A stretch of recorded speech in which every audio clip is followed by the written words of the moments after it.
Welcome back, everybody. It's two guys and a stack of comics.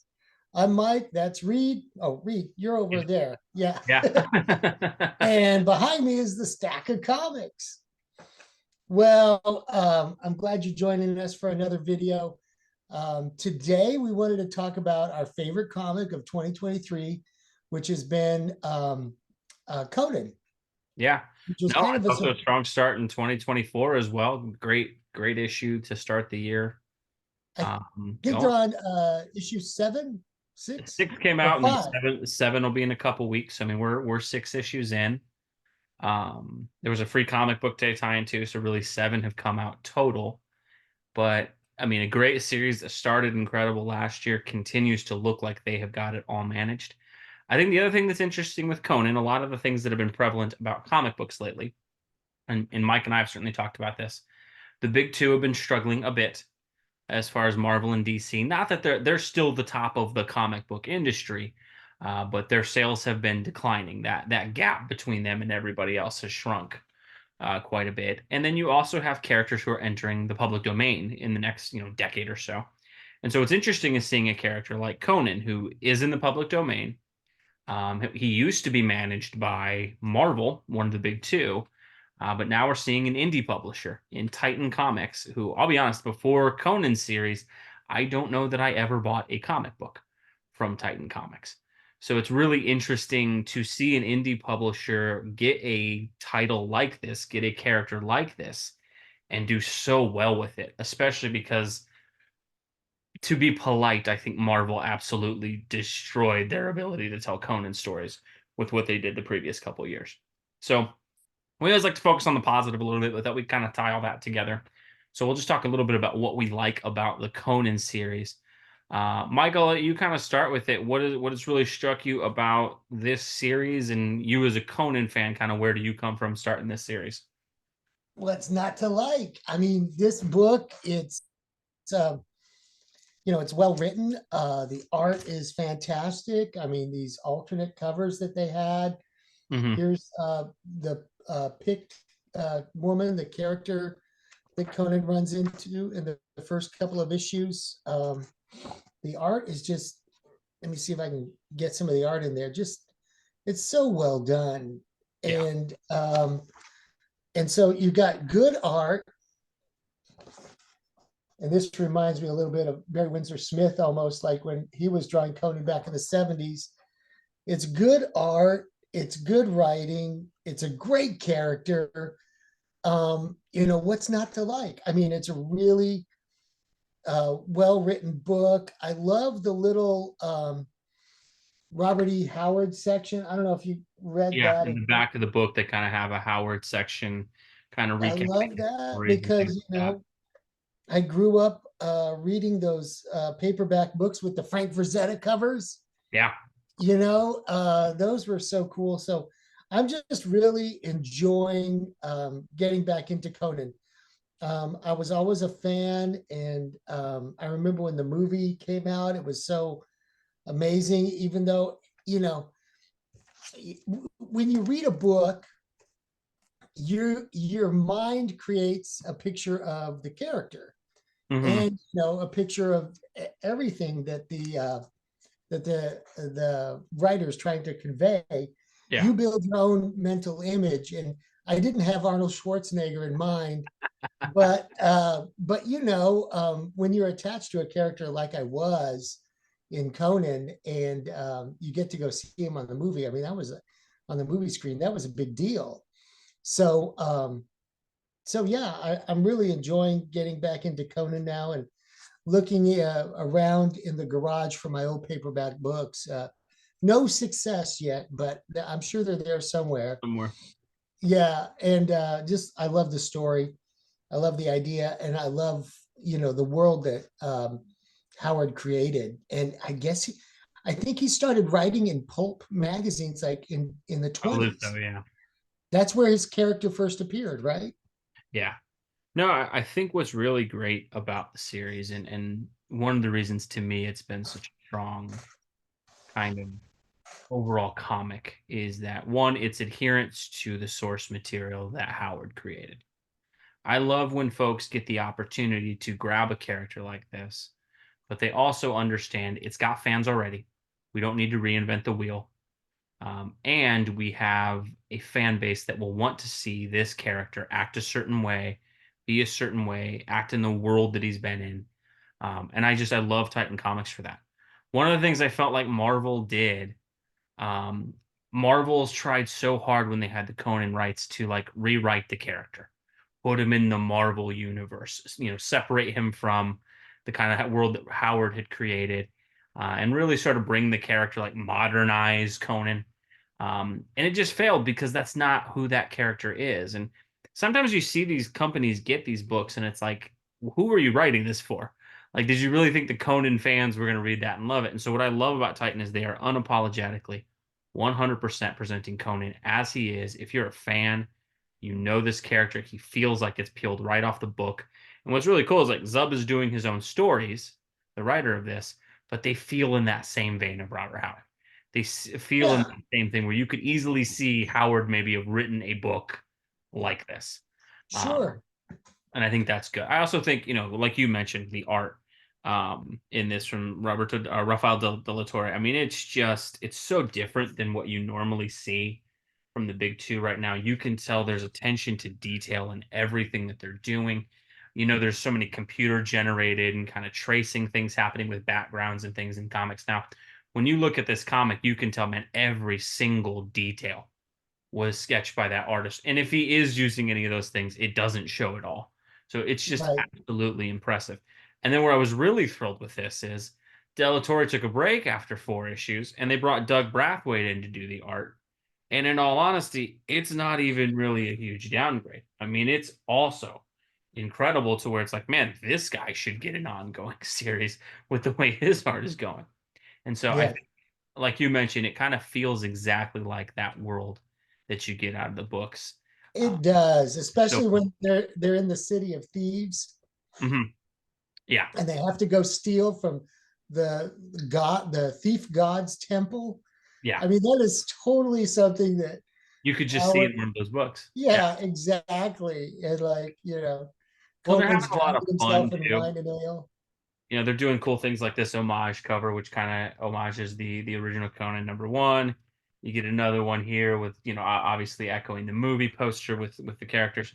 Um, it's just so cool to see a company have fun with a character, and most importantly, hire a creative team that really seems to love this world. I think the other thing you mentioned as well, there's a lot of cool stuff in the back. They'll have sketches in there, little stuff that I think rewards you if you're the person who goes to the shop and picks up the individual book. So you get these kind of short tales of Robert Howard. You get a really cool, they call it chain mail, like the old school fan letters kind of page that you Yeah, get the editor talking about announcements. It's just so fun. It feels like a throwback to a better age of comics. And I think definitely for me and you, one of the things we love doing is we love talking about like the comic books that are good, right? Because it's so easy to go online and find a million things about this comic sucks and that comic sucks. So it's really, really cool to have a series that anybody who likes Conan or anybody who has never like gotten into the character, this is both a great continuation for fans, but also I think you could hand this to a new fan who's never read Conan before and it'd be an excellent entry point for them. And I think that in itself absolutely. accomplishes everything it needs to. Absolutely. And what a great character. And we were just doing a video on the possibilities of characters that come into public domain. Hmm. And here's a perfect example of one that got picked up by an indie. I guess, I don't know what happened with, Marvel, because they did it for a while. I guess after it was in public domain. Correct. I Yeah. don't know. I don't know the background on So how what happened is Titan got it. a couple years ago, Marvel obtained the rights to publish Conan in comics. And there was another comic publisher, I believe, called Ablaze, that was doing kind of public domain comics of Conan. So the title would be The Cimmerian on there for that and said they couldn't use the Conan titling on there. So in the book, he was called Conan, but as far as the marketing, and this is some of the things that public domain will have. So like public domain will have where in a decade or so when it's Superman, they won't be able to put the classic S Superman logo on the cover, call the book Superman. They will have to come up with some title that lets people know it's a Superman book without using kind of the advertising. The So Kryptonian. yeah, the Kryptonian, right? Something like that, right? Um, the small villain, yeah, whatever. They may come up with that. And then inside the book, Kal-El. inside the book, they can kind of tell the stories that are public domain. But as far as marketing and advertising, so there's a lot of clever tricks to kind of get around it. Because Other Marvel comics were okay. Huh? Marvel published Conan for years. Yeah. And so Marvel, there is an official kind of, I think, a state of Robert Howard that sells like the official rights so that you can use everything. Marvel had it. They kind of bungled it, didn't do a great job with it. The series was never really able to maintain a lot of momentum. And so then Titan eventually became the publisher of it. And I think the cool thing with it is like it's an indie publisher in Titan, and that indie. And when we say indie, indie is basically not Marvel DC. When you talk about comics, is that's going to be an indie book. What I think it's really interesting though is where these indie publishers, I think, like this can do well. And I think when Marvel got Conan, he's probably the 50th most important character to him, behind Spider-Man, the X-Men Cap. When a comics like company like Titan gets it, they're like, man, we have Conan. Like Yeah. that's hard. And you can kind of tell that, where you can tell from this company, it's a big deal for them. They want to get it right. They want to make sure the fans are happy. They're enthusiastic. The mail section, all this stuff, the covers, you can tell there's just so much detail that's being put into it. And I think that's going to be, honestly, I mean, that could be the future of comics as far as, and they're not the only one doing this kind of thing. I think the other interesting thing is there's brands out there that are having kind of the same sort of revivals. I mean, like Transformers is a brand that, 80s. This is Skybound, which is Image. They bought the rights to Transformers. You can tell they're hiring creators who love this stuff. And for them, like, man, we have the rights to Transformers, or we have the right to G.I. Joe. They're doing amazing things because they're not treating these books like fourth and fifth tier kind of things where it's like, just toss it out. Like if people buy it, cool. And it makes such a We'll put difference. our third string guys on those books or fourth string. Yeah, no, and it's sad in that, as much as I'm a loyal Marvel DC guy, I would say right now, I don't, if I'm honest about the best books I read, this Image Transformers series and the G.I. Joe ones that are coming along with it, along with Conan, and the Dynamite comics that they're doing for James Bond. And those are the top books that I read every month. Like I still enjoy the Batmans and things like that, but you can just tell the passion's not there as much. What Isn't really that was in these isn't is how that much the writers care.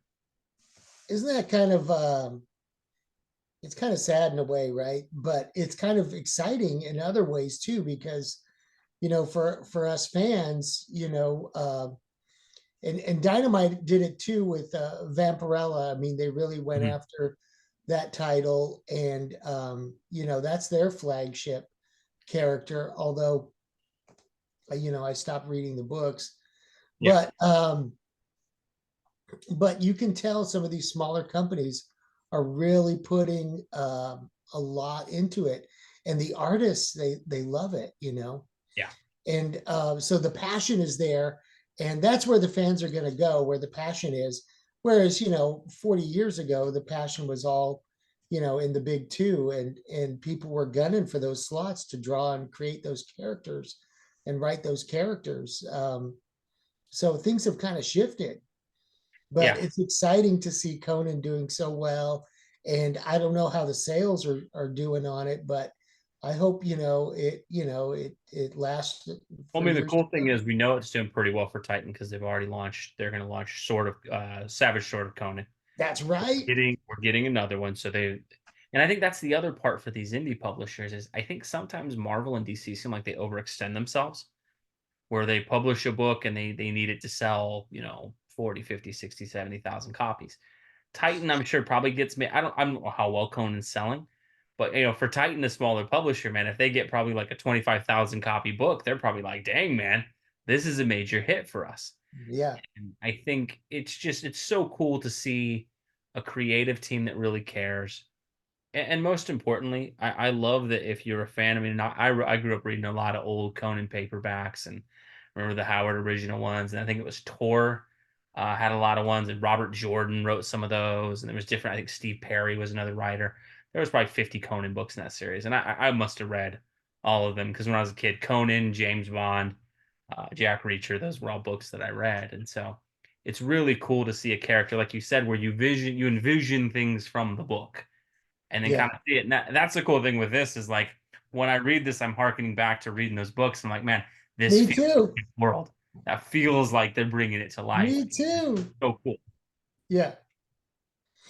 So So yeah, I'm no, I mean, excited to see where it goes. Like, how many issues are going to be in this first incarnation? yeah, Is it no, 12? it seems like they don't. It seems to be an ongoing, so they don't seem to have like a set. It's a 12 issue series Okay, kind of thing. I good. think that will be the challenge. Is can a book like this keep its momentum? I think one of the things that's been interesting is the example I would use. Dynamite Comics has had James Bond, I want to say, for 7 or 8 years now. And while it's technically like an ongoing thing, they basically do about 6 issue arcs or 12 issue arcs. And it's always something like, James Bond for King and Country. And then the next series is like James Bond Hammerhead or James Bond Kill Chain's been another one. And so they haven't really had a lot of consistency. Now, where I will give Dynamite credit is they typically bring in really good creators for those 6 issues. And I think that may be a model that could work for Conan if this creative team doesn't last. And that what I will say, Dynamite's done well with Bond, other than one really awful run where you just knew right away the writer was not a good fit. Um, they've done a good job of when they release a Bond series, they have it set. You get the same artist. It's 6 issues. It's a contained story. You can tell they really thought it out. As opposed to, I think sometimes you see these series and it's like, that was a filler issue, right? I think that's Yeah, the big thing that these indie books do, and I've noticed with Bond is I think there's been 100 issues of Bond from Dynamite. There's not a single issue I've read where it was like, okay, that was a filler issue. Like you needed something to publish this month, and you just yeah, threw that out. yeah, And I think that's where indies have really kind of taken the lead on it. Is Marvel and DC have so many tie-ins and events and books that are just not even worth your time that interrupt the main series because they're just printing as much as they can. And it really feels like with Titan and some of these smaller publishers, it's like, nah, man, we're not going to do that. We can't give you that kind of issue. they And can't afford it. They're creating on the razor's edge. Like, if a book fails, it fails. So when they go all in and commit to publish something, it's gotta, it's gotta produce for them. Whereas, the big two, might could, have a couple of X-Men titles that were all filler. well, and even in the series, and I think you and I saw this last year, like Flash, Green Lantern, Shazam all kind of started a reboot. They started with new number ones. They got 2 issues in, and then DC decided for 2 months we're doing a line wide event called Night Terrors that has nothing to do with the main series. It's different writers, but for 2 months there's no Flash book just because literally filler, like tie-ins to an event book that has nothing to do with the main story, and it's like you can't do that when you're an indie publisher. And Nope. that's the stuff I wish Marvel and DC could kind of get rid of because man, these indies, especially for Conan, man, they are knocking out the hit. I mean, I think you and I have read these 6 issues, and it's like, man, each issue, I'm just impressed that it keeps kind of escalating and doing better. Like I keep waiting for like, when's the fall off? When am I going to get that issue where I'm like, and it's not there at all. I mean, like 1 through 6, you're like, man, this is just good storytelling Yeah. and artwork and from the top down covers look beautiful, the quality of I think the other thing too that I'll give this book, and it's a small thing but it's a huge thing to a reader, the paper quality of the comic that you're reading. The comic, it's solid. Like the covers, sometimes I'll get these Marvel and DC ones and the covers feel so cheap and thin. This, like if I'm gonna physically go buy the comic, I love that it's a nice quality paper that you have And that feel and cheap. it's three staples too. Yeah.